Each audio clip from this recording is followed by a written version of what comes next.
from Mongolia. First of all, I would like to thank you all for selecting me as a recipient of the Young Hawk Award.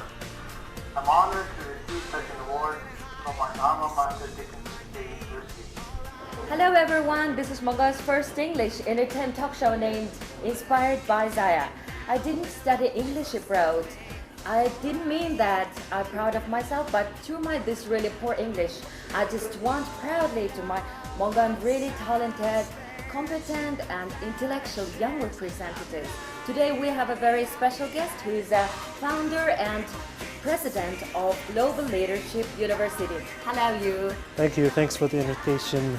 Really appreciate your time. Okay, are you ready to speak in English? Of course. When I listen to you speak English, where did you study? Did you study in the UK or Australia? Or? No, I just studied here in my high school. Okay, but I graduated school number 23 and Okay. it was the Special School of Foreign Language. But I congratulate you for your skill. That's good. Sounds Wow, good. thank you so much. It's my privilege. So how was your weekend?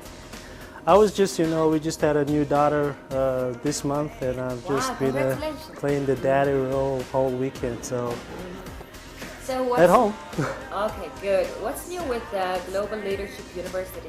How's your work? Yeah, I mean we are expanding. We do a lot of different things like your show. We also have the Global Leader 6 reality show, which is helping students to study in Taiwan. This year's program, our focus is on in the country of Taiwan. So our show is supposed to end in August, and we're supposed to send like lucky 10 students who would eventually get full scholarship at 10 leading universities in Taiwan. So. In Taiwan. Okay. Yeah, I know that maybe a lot of Mongolian young people recognize you on TV because you initiated that TV program, the reality show, and so please share your memory that you initiated that program. Yeah, I mean, several years ago, yeah? we started in 2006, I think, this Global Leader reality program. This is our sixth program. And, I started traveling around the country, lecturing to students, and shared my story of studying in the United States and how I won scholarships. And the students have the same opportunity. And in fact, I brought my book today to give it to you as a token of my appreciation for your time. And this is the fourth edition of my book, and I gave it to students and lectured. And then this show started. We estimated in the past, since 2005, we have sent about 2,500 students to the 500 students. Approximately about $5 million in scholarship funding. So a lot of my students, former students, they graduated from the US, they came back and they're working. I sometimes bump into them in the streets. So it's really good to see the result of my work. How the idea came up and how did you initiate that? You're not a humanitarian staff or something, so how did the idea come up? My alma mater, which is the Dickinson State University up in North Dakota, when I was a student there, I got the full scholarship and everything was paid by the university. And when I wrote this book, and then it's kind of an inspiration to help other people, because if I'm the only Mongolian who really got the scholarship and all this success or whatever, we have to help other people, other Mongolian kids, to have the same opportunity. So that's the inspiration, the drive behind holding. So it's a TV stories. I think that's the history, So yeah. UBS TV, of course, Mr. Bakhchev, he was he's a good guy. He's a good guy to help us to have airtime, because we did not pay any airtime for 5 years. Yeah, So, for 5 years, non-stop 5 years. So because it's a lot of money, I mean, the TV station, I really thank him every day. But he told me one thing. Yes. People can go on TV every day, but people don't recognize them. But you went on TV, but most people recognize you. That's a different story. So it's not really Yes, exactly. matter of being on TV. It's a matter of what you talk about, what you do. So English Talk inspired by Zaya. I think it's a good idea. Oh, really? It's a good idea. Good idea.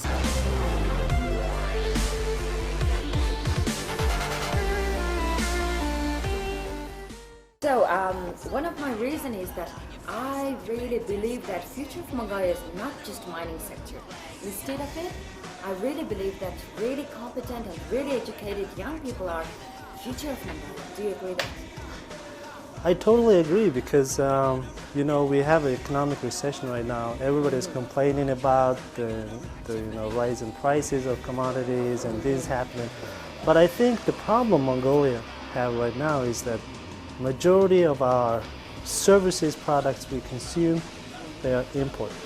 So we're not really manufacturing, we're not doing any value-added service in this country, you know. Yeah. So we have to think about how are we going to compete in the 21st century? What are we going to do? I mean, you know, you heard about Jack Ma, who just started, like, hit a big IPO on Alibaba. Yeah. That guy is making like $60 million a day. And Steve Jobs, who's doing Apple, he died, but he's still making money. Yeah. Bill Gates. I mean, why can't we have people like that? Why can't we have next Jack Ma, next Bill Gates?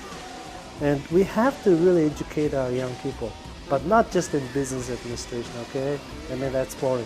So we have to help our kids to have engineering education.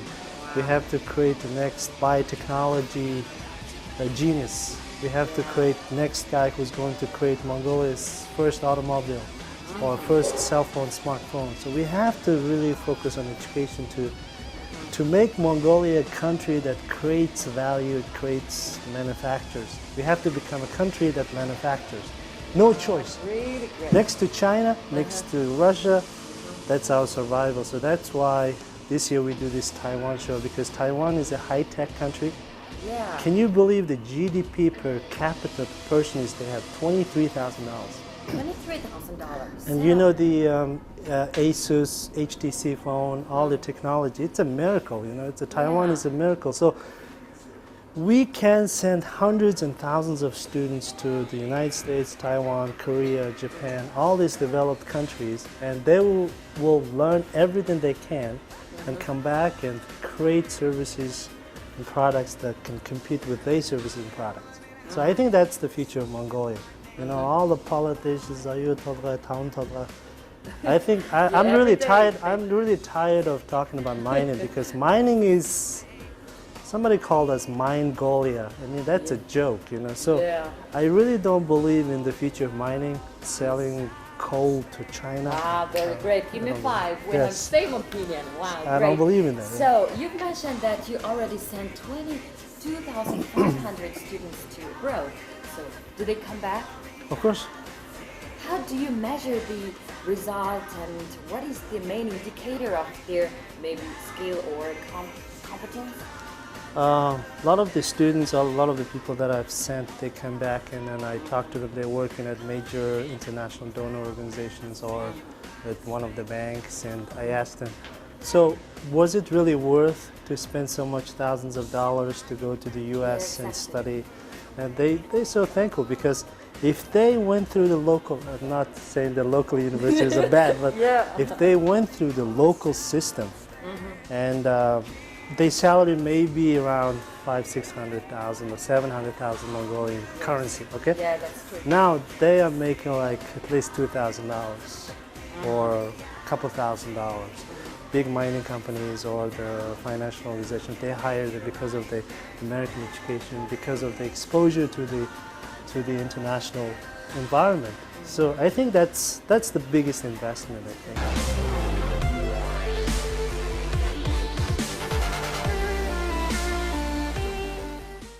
Kick out all the Chinese. That's not the way democracy or patriotism works. You have to go overseas, compare your culture, language, who you are with other people, and then you begin to appreciate really Mongolia is a great country. And our culture, our history, our culture, who we are is very unique, you know? Yeah, it's very unique. So maybe a lot of Mongolian children may also, the students, really want to include in scholarship programs, but they're just really afraid that maybe their requirement. Ladies and gentlemen, our talk show is reaching to you from Mungo's Restaurant, which locates in front of Bogtan's Winter Palace Museum in Zaisang Street. So I just really wondered that You send a lot of students to abroad with scholarship. I just want to call you. You are the godfather of Mongolian students who graduated in abroad with scholarship through global leadership. So what is your profit? You're not a humanitarian organization. Well, I don't see it as like a profit. I think I help people. Because you have to have a profit. Well, because education is non-profit enterprise, which means you help people, but not necessarily for the money. So, so it's a social enterprise. Social enterprise means you help people because you want to help them. Money is probably, if you rank your priorities, money is probably number 2. So if you have wealth, if you have profit, or if you have something left, then it gives you an opportunity to grow. So we had we had one teacher, one student in 2005, okay? Yeah. So we have almost 700 students now, and maybe almost 80, 90 staff now. So our institution is growing.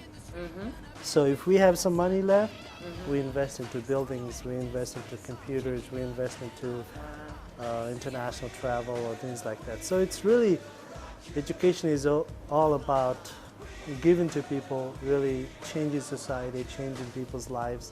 I think my profit is the satisfaction. Satisfaction. So the You're feeling, 100%.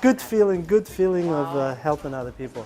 Because life's really goal is to make a difference. I think my mission for life is how can I make a difference, because that really makes me happy. Because if I eat too much, it doesn't make me happy. It makes me unhealthy, okay?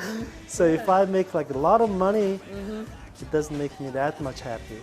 But if I can see something and change it for better, then even after I die, after you die, you know, whatever, your show remains as a history. So that's really the true satisfaction of life.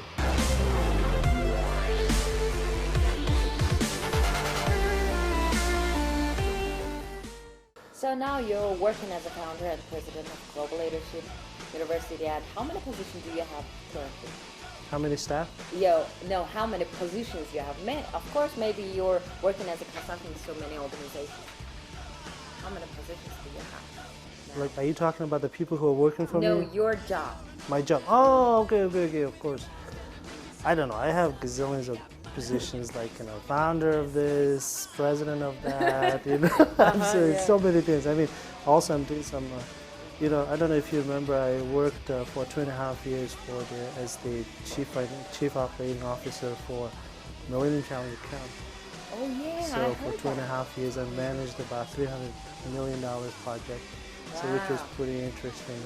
And right now, I'm working as advisor to the education minister. So I have some government positions here, of course, some private, non-government. International organizations. I'm also part of JCI Capital Chapter, JCI, also Rotary, also Democratic Party. I'm the National Congress member of the Democratic Party of Mongolia. I was a candidate for parliamentary election in 2008. So I've got political, social, a little bit of a private thing. So, you know, I try to keep active. Yeah, so that's why I have to ask one question is, how do you manage all of these works? And of course, many young people watching us, so they need advice from you. I think you have to really determine what you are passionate about. Like, what is burning fire in your heart?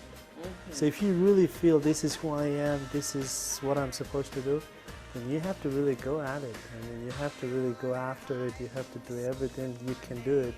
And the key then is to, I think I'm really thankful for media, you know, because without really media marketing, you can't do anything, okay? Yeah, so I ran true. the TV show, and you're doing the TV show, and it's important to get your name out there.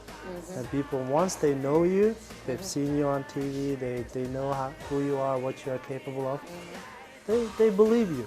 I think the key then is to have the belief of the society. Yes, They have to believe in what you do. Dear So guys, our talk show is reaching to you from Mungo's restaurant, which locates in front of Bogtan's Winter Palace Museum in Daesung Street. Okay, next question is that, of course, you're doing a lot of things and a lot of great things. Of course, so many scandals and gossips following you, definitely.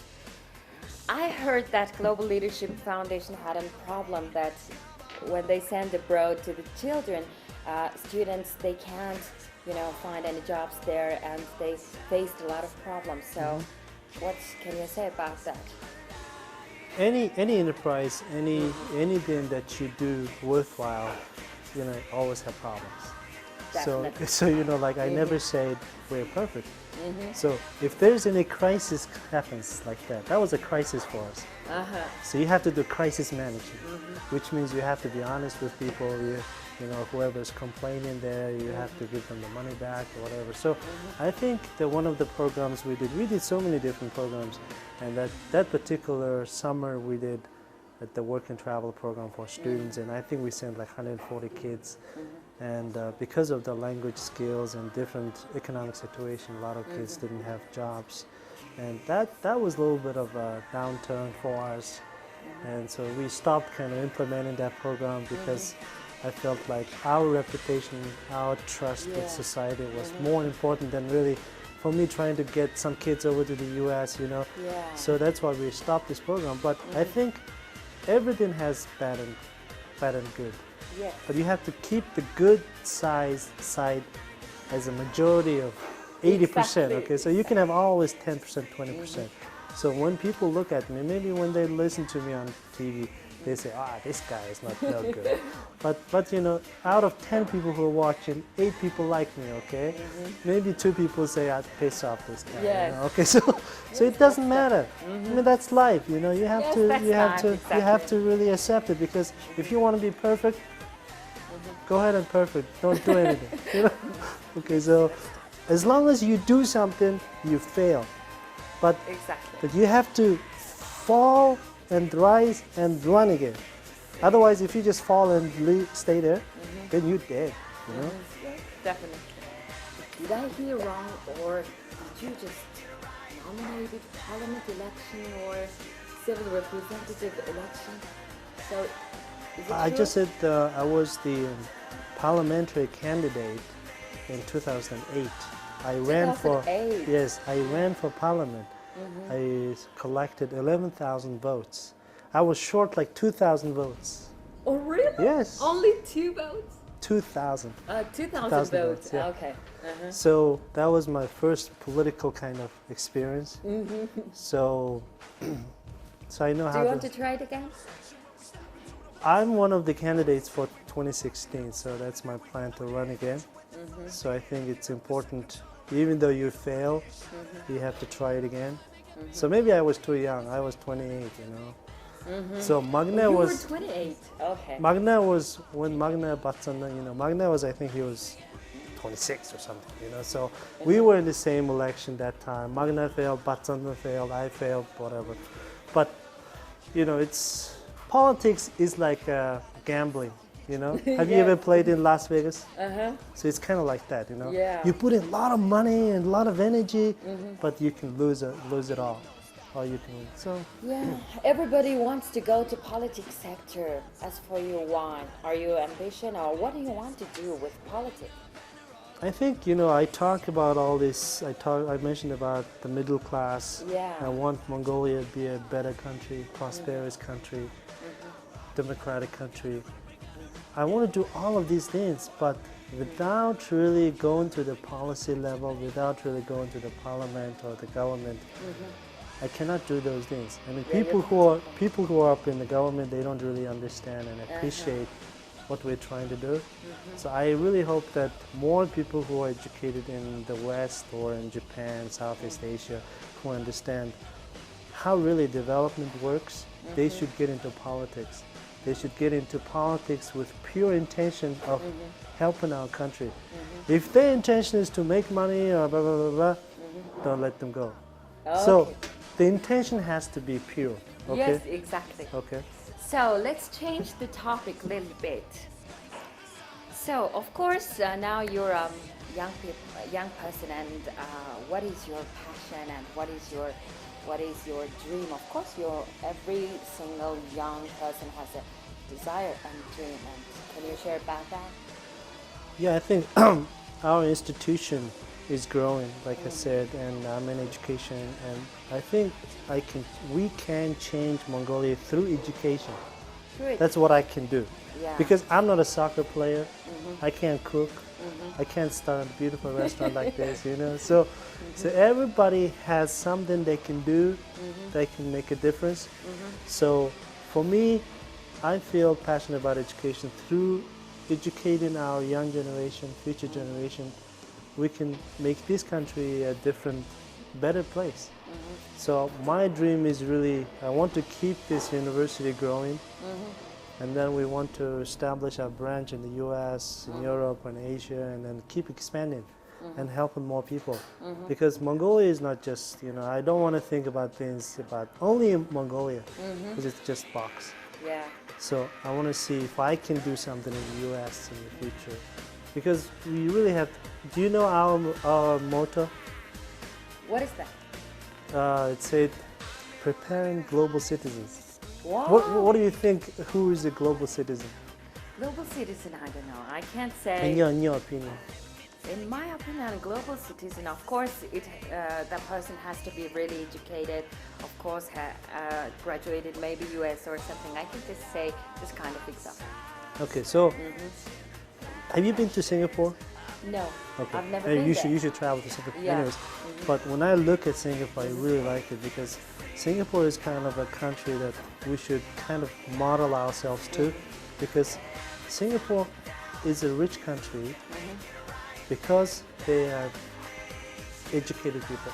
Okay, Singapore is really a knowledge-based society, which means people make money, make wealth through their education.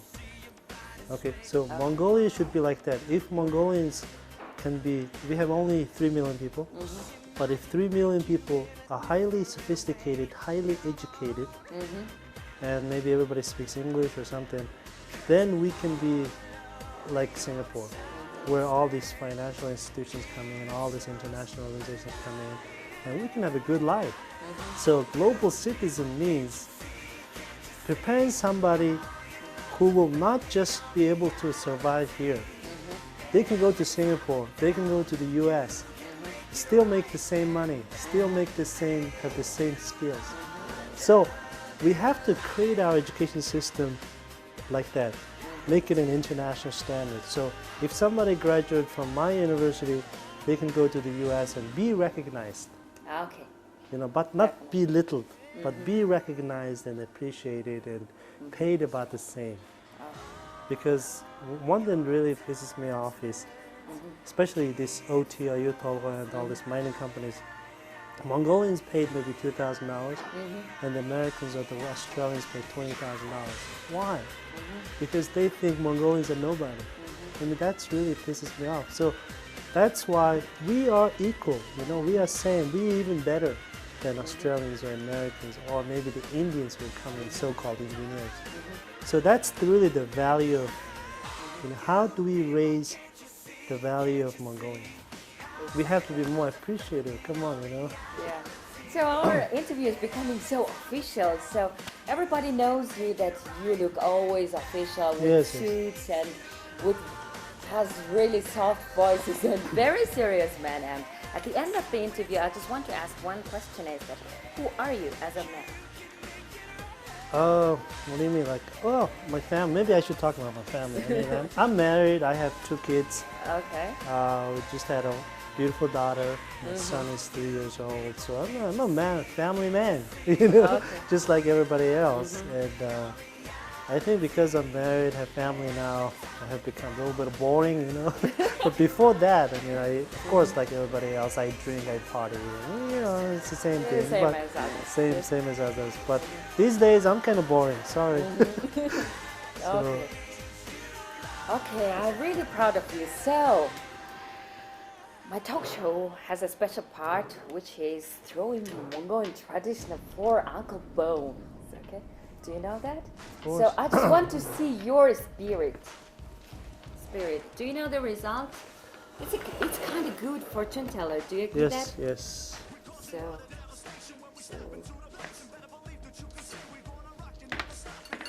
okay, just throw it. Horse and sheep is deemed a good luck. But camel and goat is little bit unlucky. Let me see your spirit, okay? Try your best. Let me see. 2 camels and 2 sheep. It's kind of good. It's good, it's You're good. kind of spiritual yeah. man. So, okay, now our microphone is open to you. You can look at your camera and do whatever you want to say. Maybe you can say to your family, maybe you can say to your young people of Mongolia. Oh, okay. Okay, sorry, Well, this thank you, Zaya, for the time. I'm sorry to be boring, but it's okay. I just tell everybody. I mean, be proud that you're Mongolian, because being Mongolian is so cool. And believe in yourself, because you can be anybody. You can be anybody. You can be successful. So, I think this self-worth is the most important thing. You have to believe in who you are and what you can believe. As long as you keep that belief, you'll be fine. So good luck. Wow, really great.